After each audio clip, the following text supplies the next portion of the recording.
Chaos in management. It is better to understand the natural laws that govern society than to create man-made laws that will not work. You have to ask yourself, what kind of an organization do you want? Do you want an organization that requires a powerful and ruthless leader, or do you want an organization where everyone genuinely cares about one another? If a system is sufficiently complex, all we can do is tweak the parameters, run it in real time, and watch what happens. How do natural systems find balance?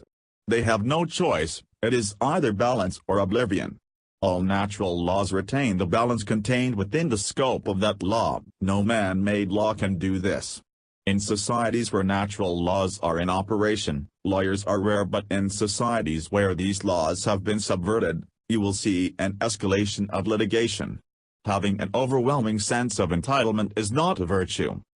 When we speak of natural law, we are speaking of a high and lofty thing. Few men have the capacity to truly understand these laws.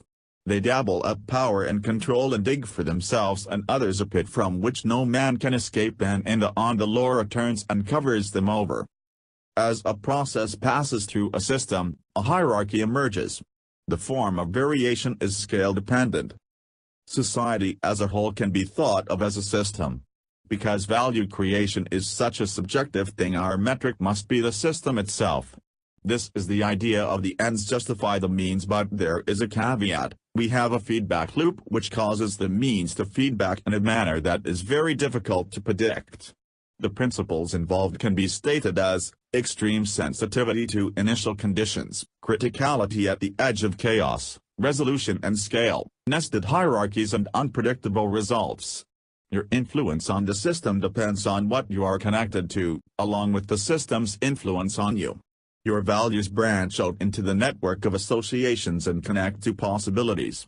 The more good values at the individual levels, the better the chance of finding a fitness peak. Things like trust, dignity, love, charity, empathy and reciprocity matter. In summary, what we value matters, we become what we are connected to. The greater good says the ends justify the means, the common good says the means are all important. Liberty is inherently opposed to government, there is a dynamic tension that must maintain balance. In order for a people to want to contribute to a system, they have to be invested in the system. These connections are so important and involve both previous contributions and trust and future returns. A key feature in maximizing the health of the system is opportunity with increasing levels of contribution, reward cycles. Without this, trust is difficult to build. The worst thing to do is create entitlements through handouts.